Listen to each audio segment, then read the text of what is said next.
Hey, Talk Universe, just a note about my interview with Bill Keiffer. It was amazing. Bill has some great value, and the audio was a little bit strange. So please don't let that bother you. Take some notes and enjoy this episode. Be the Talk, episode 303, featuring Bill Keiffer. Welcome to Be the Talk. We go behind the talk 7 days a week for tips and techniques to help you change the world. I'm Nathan Eckel, and a talker myself. I'm interviewing others who change the world with their talk. You can too, even if you've never given a talk before. Let's get started with today's show. We are live with Bill Keiffer. Bill, are you ready to talk? I am ready to talk. Through Bill Keiffer's 30 years of leadership experience in the military and large global corporations, Bill has been fascinated with the middle. That segment of organizations that gets work done, has great potential, and that is so often underappreciated. Bill Keiffer, welcome to the talk. Well, thank you. It's a pleasure to be here. Your talk is called Investing in the Middle. And the middle is, we're not talking about the TV show, which I kind of enjoyed, but we're talking about the people who are the ones that get stuff done in organizations. They're underappreciated. They're overlooked. You mentioned kind of the metaphor of flight and the drag and the thrust and the weight. And you have these great tie-ins with position, promotion, and being paid attention to, which is really just a great navigational tool for any manager or leader or CEO or executive that is really doing their job, which is to keep the middle moving forward and engaged in the organization. Bill, please take us behind the talk. Oh, great. Well, thank you, Nathan. I appreciate the intro and the summary. The middle is the bulk of the organizations in the world, public, private, for-profit, nonprofit, whatever organization is in whatever size. There are folks that are in the middle. And, years ago, I was in a bookstore and this really got my attention. I stood in an aisle and I saw many books about the CEO, stories about CEOs, how to be a CEO, lessons learned from being the CEO. And I realized there aren't many CEOs in the world. And I looked to the other side of the aisle and I found many books about how to start in your career, technical kinds of things, brand new topics and ideas. And it dawned on me as I stood in the middle of the aisle, there wasn't a single book I saw about the middle. And that group of folks that are in the middle, that 80%, they have so much untapped potential that I thought we've got a business case here and a people case to take a look and do something different and better. All right. So, Bill, the middle, the people that are getting things done, the people that are the real heart and soul of the organization, they're ironically the most overlooked and underappreciated. What are some things that you have found that the best in class organizations that you work with are doing to really keep moving forward and acknowledge that middle and appreciate that middle and get the best performance out of everyone? Yeah, Nathan, that's a great question. And at the end of the day, as important as this topic is, none of this is rocket science. It all boils down to some pretty basic leadership ideas that we've all heard many times over and again. But it really takes the application of these ideas. Simple things like understanding that a position of authority, a title, doesn't make you a leader. It doesn't mean people are going to respond well.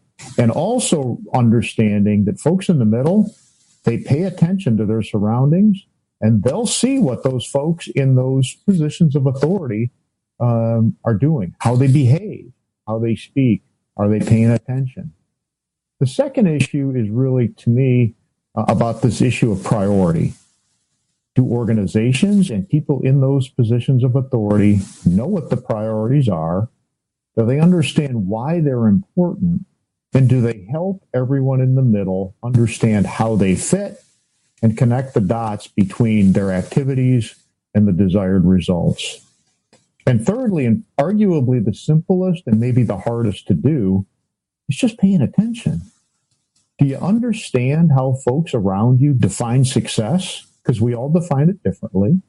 Do we understand what items are impacting balance in people's lives? And are we creating, to use the aircraft analogy, are we creating lift and thrust, helping rise people up and get them towards some objective? Or are we creating weight and drag, holding them down and holding them back? And simply taking the time to think in those perspectives and take actions that align with those can advance the cause, overcome the unintended hurdles, and help people get to success. Well, Bill, I just can't agree more. I think, really what we're talking about is a term that I hate because it's anything but soft. It's actually strong skills. It's people skills. It's the hardest skills at all. Maybe I just did it. Maybe I just answered the question I was going to ask you. What can we call it other than soft skills? Maybe strong skills is a better word. What would you like to call it? Well, I'd like to talk about that soft skill thing a little bit. I came out of the military, and highly effective teams in the military are effective just for the same reasons that highly effective sports teams are any other team. It's because they address and handle the soft stuff. If the soft stuff was easy, we'd have a different game, but the soft stuff is hard. So that's a great point you made, and you hit that well. And, it's human nature to avoid the hard stuff.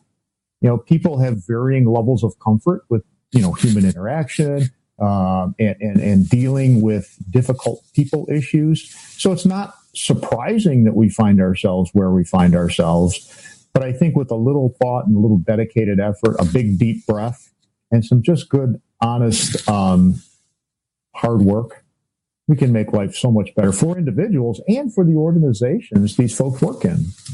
Yeah, I think, Bill, being a complete civilian myself, and we just had Veterans Day this weekend, so thank you and so many of your colleagues for your service and the dedication that you've had. I just kind of want to go into there for a minute because there's this view that many of us civilians have of the military where there's not much emotional intelligence. And I think maybe it comes out of some view of boot camp where you're being screamed at by a sergeant. You're basically learning how to respond appropriately to directions under life-threatening future conditions, perhaps. And I know that image kind of wrongly sticks in my mind. And yet what you've just said and what we all know to be true is that to really advance anywhere, especially in the military, you really do need to have that strength to be able to deal with the human factor and have the compassion and the tenacity to really care for people. So I just love to hear from your 30-year career in the military where you've seen examples of this human strength of character, otherwise known as soft skills, which I think I'm going to stop calling it that because it's strong skills. I'd love to hear examples of how people have risen, how you've risen in your career, both as a civilian and also in the military. Well, Nathan, you bring up a great point, and the perception is erroneous. Many folks see things at basic training. Basic training is a tough time. It's designed to break you down and reshape you to meet the culture that the military service needs. But one of the key points that many folks that are not familiar don't see is it's called the issue of commander's intent. It's not about fully, blindly, robotically following orders. It's about understanding the intent. What is good supposed to look like at the end? Much like business, what's good look like? Is it margin growth? Is it market penetration? Is it new product development? If the folks on the team, the people in the middle, don't know what the overall intent is, perhaps the strategic objective, and they don't know how things fit together, it's really hard for them to put that effort in that gets the organization where it needs to get. So the big difference I've seen is this issue of commander's intent, which is simply what does good look like and how do I, as an individual, part of a team, help get the team to that state of good? How do I contribute to success? A big difference. And, many of the military leaders I've worked with over the years, they're some of the most empathetic, compassionate, and people-focused leaders in the world. Doesn't necessarily mean they're soft and easy, but they have a genuine level of compassion and empathy because they truly do understand the mission can't succeed without the dedicated efforts of the people. Well, I had a recent guest on the talk, Lita Citroen, and she does marketing, and she does a lot of working with military people who are in civilian life, trying to brand themselves, trying to adapt to the very confusing, highly nuanced and highly dysfunctional culture of civilian life at times. And it was just interesting because I remember from my conversation with her how kind of black and white and almost refreshingly black and white it can be, in terms of you do have standards, you do have rules, you don't have a whole lot of room, at least initially, for debate or any back talk or anything like that. What was your journey like into civilian life and dealing with just the highly nuanced, the highly opinionated, sometimes arrogant, entitled attitudes that I'm sure that you found maybe in the business community or things like that? How did you lead yourself to go from that kind of a culture where everything is pretty apparent and do the things and you'll get the results, to anything goes in modern day America or capitalism? Yeah, no, it's a great question, a great conversation. In fact, I was just in Detroit 2 nights ago with the Finance Executives Internationals talking about this. So a great important topic. My journey, I transitioned out 21 years ago after over a decade of service as an Army officer, and I'm pretty successful at that, I would like to say. And what I found is I had absolutely no idea what I was facing. I knew I was going to go do great things. I had a great job, I thought, and I was going to go just make it happen. But I didn't understand what that whole career transition battlefield, if you will, looked like. I didn't understand the cultural differences. And that really caused me, as it does with many veterans, a bit of uncertainty and quite frankly, a bit of fear. A lot of our over 200,000 veterans a year transition from the military to the commercial world. And many of them come out not knowing what this commercial, civilian, corporate world looks like. So a lot of great folks out there. Linda Citron does a great job, as do many others, to help folks make that transition neat, clean, and well. Many of the issues that cause the challenges is a difference in a sense of purpose, which is similar to the issue of priority that I presented in Investing in the Middle. Our veterans, regardless of service, are all about service and purpose. Many organizations have a purpose statement on the wall, but it may not be clear to everybody what that means and how it connects. And that was one of the biggest differences I found. So I'm ready to serve. I'm ready to fulfill a purpose. And I got to organizations and it wasn't necessarily clear what that purpose might be.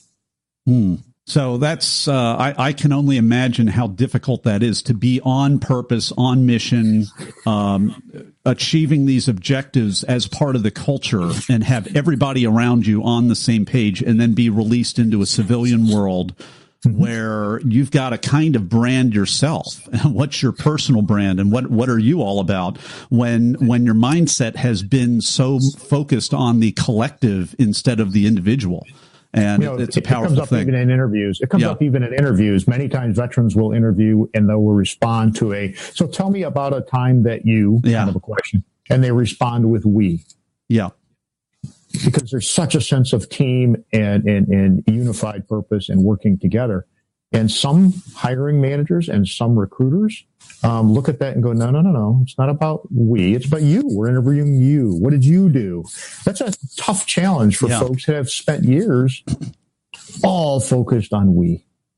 Yeah. And this is echoing my my interview with Lita, and we talked about that exact issue. And it's such a almost a shame, because people who are so others serving, to walk into an interview and just have that kind of almost like a Freudian slip, or just the normal way that they think, and then having that double penalized against themselves when they have so much to give. They would be the most dedicated employees, the ones that can fulfill the mission, the ones that give real-time, accurate feedback, all of those things being penalized for that. So it's great to hear that again. It's sad, but it's good to hear the echo of that whole piece. Bill, I'm just wondering, normally I don't touch too much on this stuff, but I think it's really relevant. And I don't know that you watch, late night, comedy or anything like that, but we just had these elections.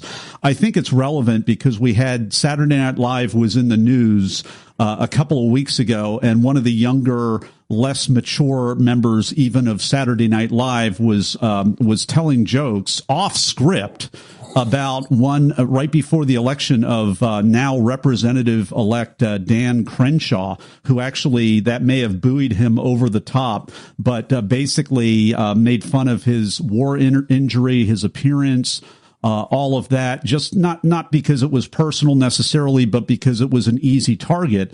And I think the way that Representative-elect Crenshaw really responded to that was a great model. I don't know that you've been following that the last couple of weeks or not, but he basically played off the insult part of that and said that, hey, I'm not offended by that. However, it might not be a good idea to my fellow veterans to make sport of their war injuries. But then he basically downplayed the whole thing. They brought him back on the show this past week. And it was just a masterful way to bring civilians who are often, like me, too flippant and don't have really any idea the sacrifices and services that you've made with people who are transitioning back or even getting elective office. Is this news to you, or were you kind of lightly following that whole incident? I've lightly followed it. I'm aware of what happened. Yeah. I think in the end, both of the visible participants in that discussion ended on in a pretty good place. I thought it was an unfortunate circumstance that happened, but it was nice to see both parties involved, at least the visible parties involved, kind of step up and go, okay, let's take a deep breath here. And then in the end, quite frankly, move past the controversy. And if I recall correctly, there was even a little humor at the end. Oh, there was a lot of humor. There was, well, because the pop star just broke up with the comedian, and so that was part of the roast. That was part of the cell phone rang, and the veteran had, Representative Crenshaw had a Ariana Grande ringtone, and so when that happened, it got pretty good from there. But what a beautiful way of teaching all the rest of us how to move together. Super hyper polarized left and right.